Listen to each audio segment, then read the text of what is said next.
Hi, welcome to Shrinks on the Street. Today, part 2, our interview with Dr. Richard Wiseman.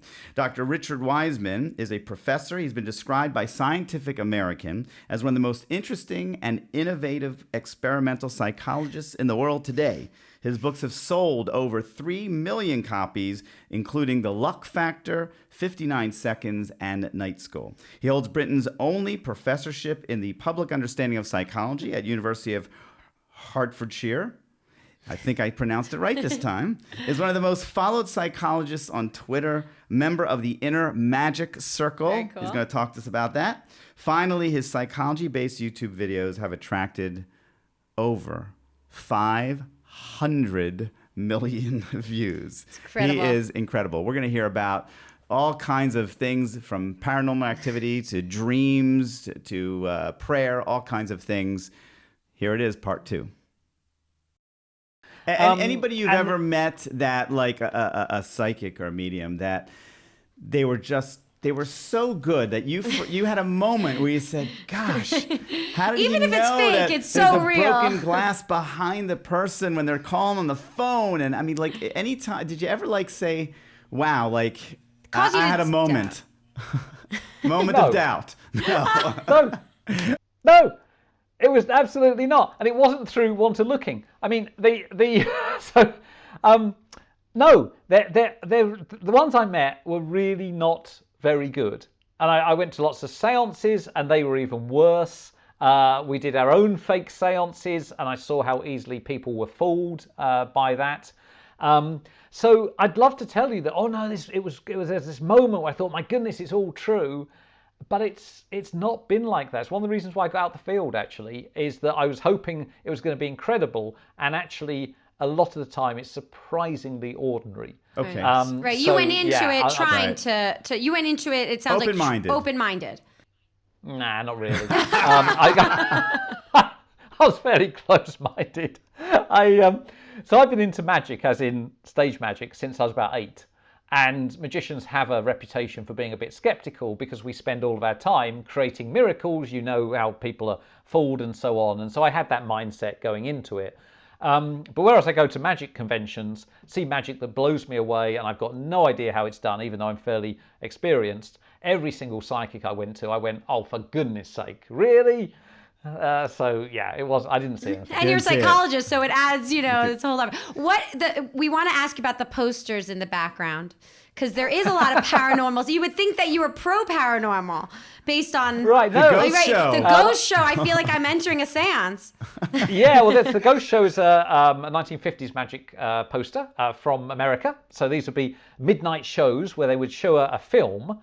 And then they'd about midnight, and then they'd turn all the lights out in the movie theater, and then the skeletons would come out and dance on stage. And normally there were fights in the audience, and it was absolute mayhem.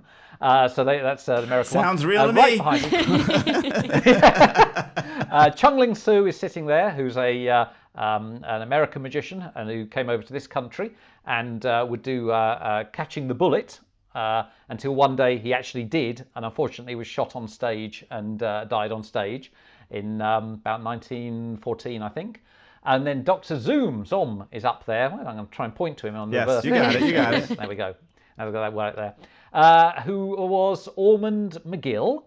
And McGill's really interesting 1950s magician, but also invented pretty much stage hypnosis. Well, very different to clinical hypnosis. So stage hypnosis is a lot more in common with social compliance. So you get a whole audience of people and you whittle them down to the 2 or 3 that are very happy to show off in front of others.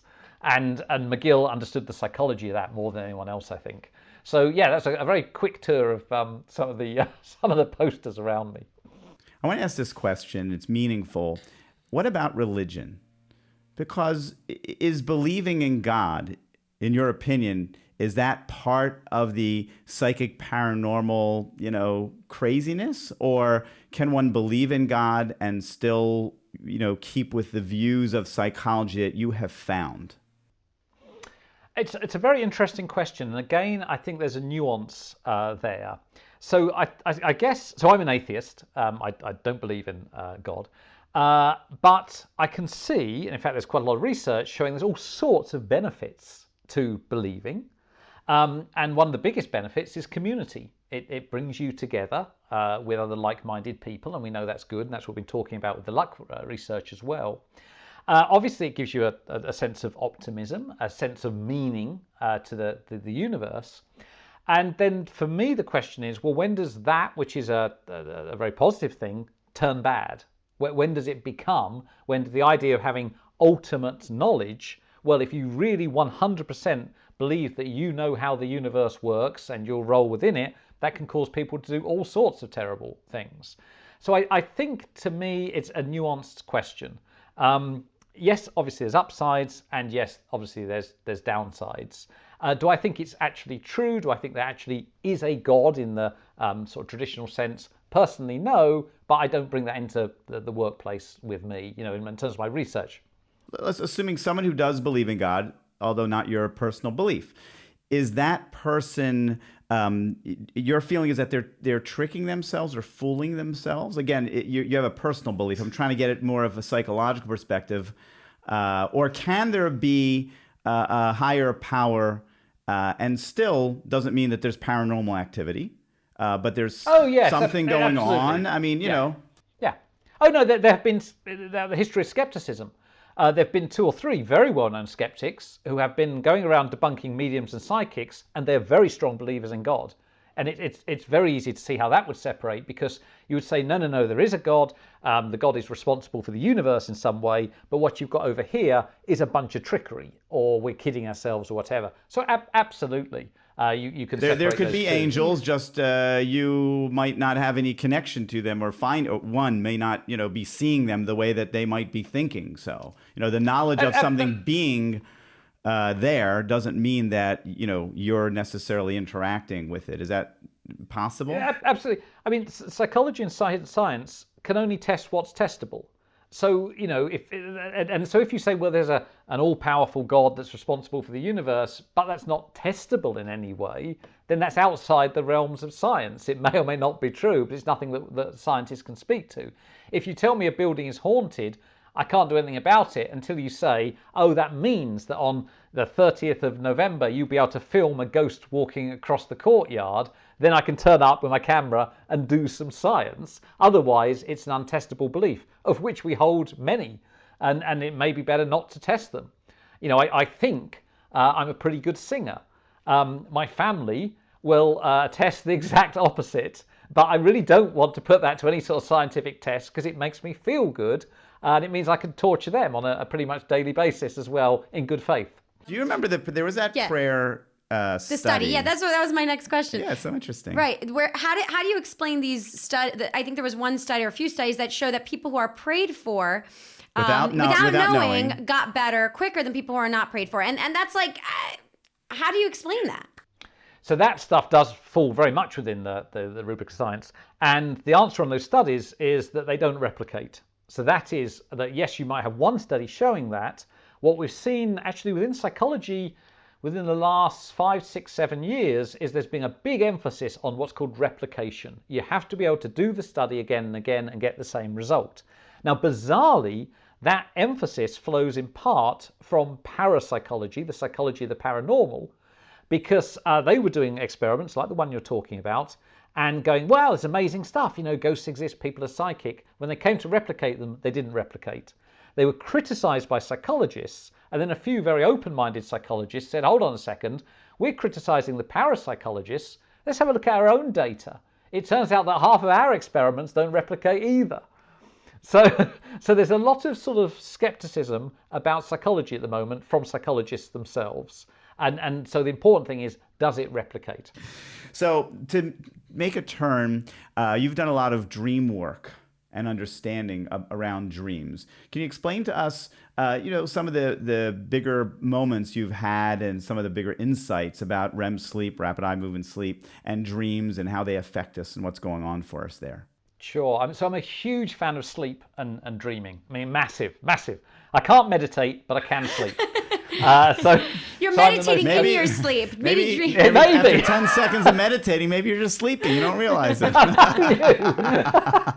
So I am the most annoying person in the world to travel with. I can sleep for 5 minutes, 10 minutes, 15 minutes on a plane, on a train, on a bench. So just before this show, I closed my eyes for 7 minutes and woke straight up and so on. It's because you're lucky.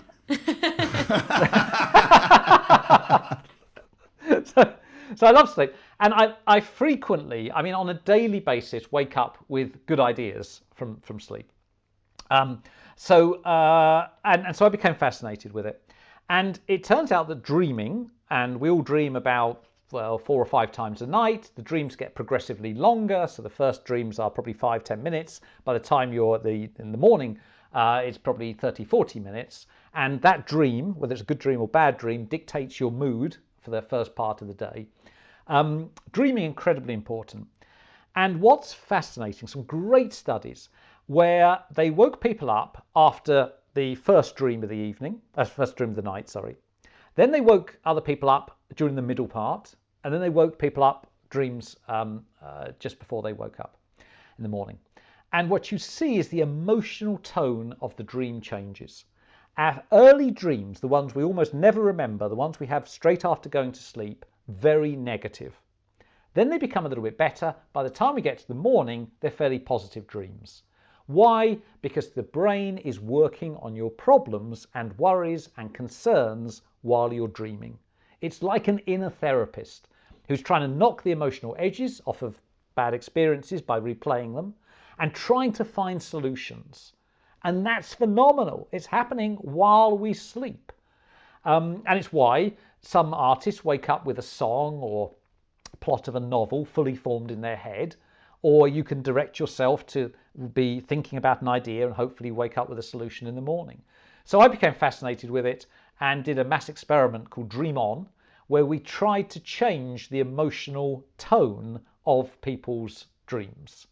And we did that by playing in soundscapes while they were dreaming, because you can hear while you're dreaming. You can't see, but you can hear. So when you play in very positive nature sounds, it improves the emotional tone of your dream. And you end up feeling much better in the morning for it. And that's what we were doing. So That's tell incredible. us, so what could a person do to create during dreaming? Or I guess, like you just said, to be happier through your dreams? I guess nature sounds would be one of your suggestions? Yeah, absolutely. The material you read or see directly before you go to bed dictates your dreams. So if you're playing a violent computer game, don't expect to have soothing dreams. You can direct an intention. So some people write down a question for their inner therapist to work on, and that helps you. They're more likely to wake up with a solution to that. That's another thing. You can play positive soundscapes, relaxing soundscapes. You can do all of those things, and they improve the quality of your dreams and the quality of your waking life. Interesting. So then, is that why, and maybe this is anecdotal, that's why I'm asking you, is that when you have a nightmare, you tend to be woken up in the middle of the night. You don't tend to wake up 5 or 6 or 7 in the morning with a nightmare. Is that to Absolutely. your point? That's exactly it. So interesting. I just That's thought interesting. about it's it true. because You of always what wake you up in the taught middle me. of the night. Yeah. Yeah. So with waking, with dreaming, you're not far off a waking state. So it's not like deep sleep. You're almost conscious. In terms of a EEG, you can't really tell the difference between someone who's dreaming and awake. So you're very close to waking. If you have an emotional dream, and normally it's a negative one, it will push you into waking state and you suddenly wake up. If you're a light sleeper, you'll be doing more of that, and so you'll remember more of your dreams. So I don't remember any of my dreams, but in the morning I have ideas which I find helpful. So as you say, with the negative nightmares, that can push you over. And a little tip on that is that if you have the same recurring nightmare, and that often happens with kids, have the same thing, then during the day you visualize the dream, but with a much more positive ending. So if you're being chased by a dragon, then you might decide it's a friendly, lonely dragon, and you mentally rehearse turning around, meeting the dragon. It turns out to be a very friendly dragon. You do that a few times with kids, maybe 2 or 3 times a week, and it's got about a 90% success rate for making recurring nightmares go away. Amazing. Will that work with me and my Yes, dragons? please. Yes, try it. Thank you. I'm gonna get to, I know you have to go soon, but I do have to get to your search first for the world's best joke. What's going on? What compelled you to do that? And what is it? And what did you do? It sounds like a Family Guy episode, like, isn't that? Yes. I think that was one of theirs. So that research is almost 20 years old now, and it came from a dream. It came from a dream.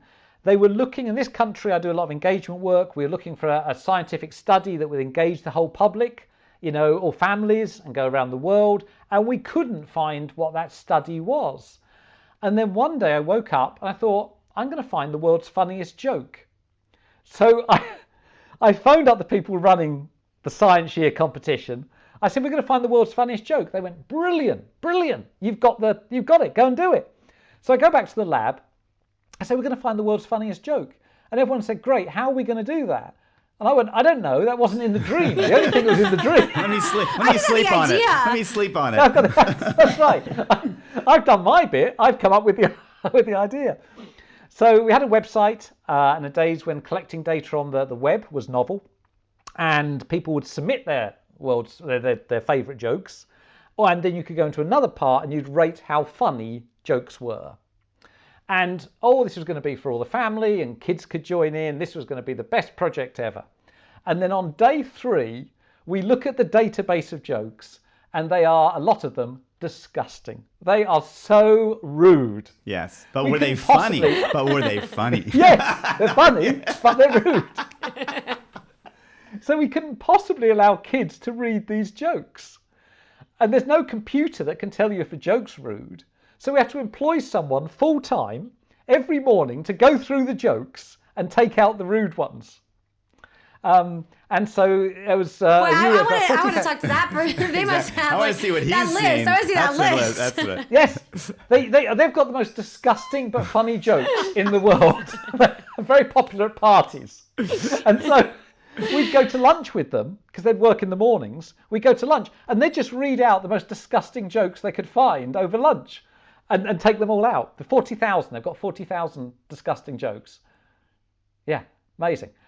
So we left in the clean ones, and we ended up with about 3,000. 3,000, I think. Yeah, I'm clear as how you whittled it down.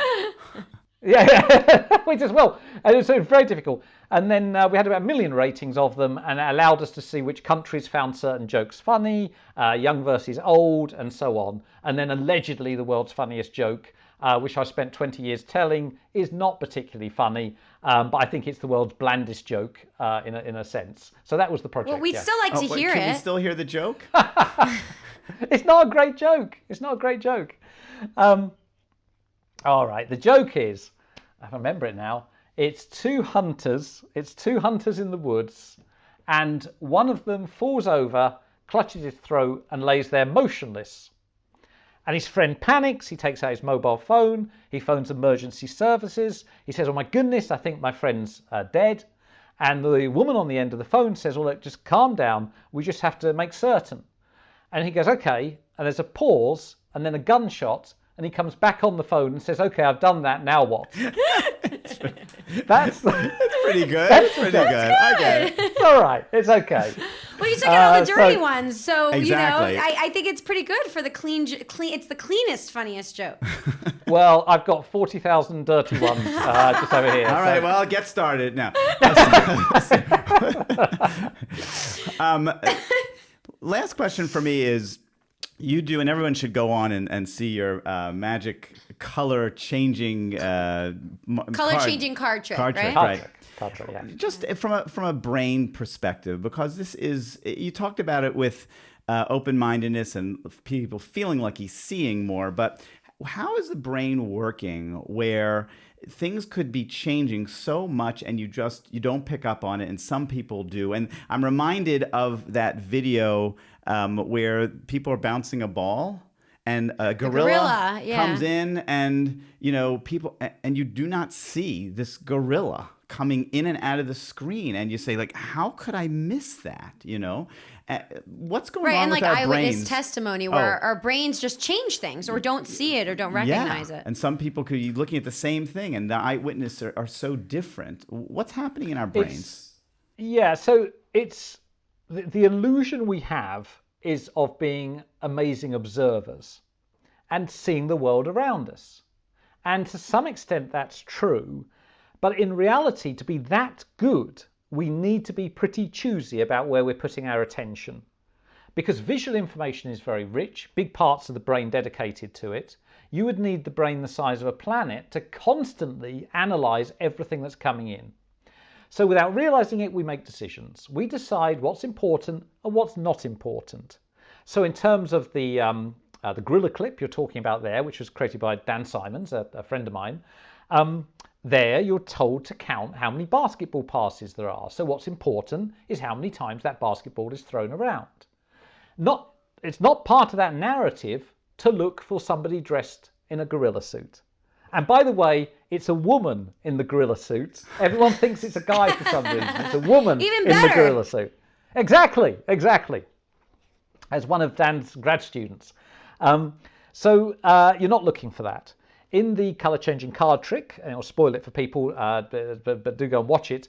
I'm doing a card trick, and what matters is the playing cards.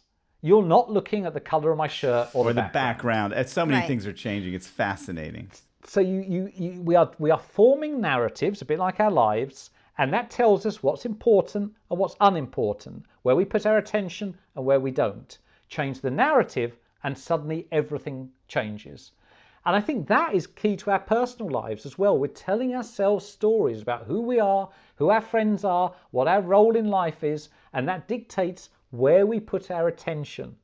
And that you can change that, and suddenly you realize how much of your life you're not seeing, how much potential there is out there. So I think there's a very direct relationship between the two. So can people? So are you saying can people take a step back and see more of the world, visualize more of the world, or they have to change because we only have so much capacity? We have to change what we're looking at. It's the latter. You have to focus your attention somewhere, and so the question is where do you focus it? If you tell yourself the story that you're an unhappy person, and then you focus all your attention on all the terrible things in your life. You tell yourself the story you're a good person, and you think, my goodness, I've got my health, and you focus the things on the good things that are happening.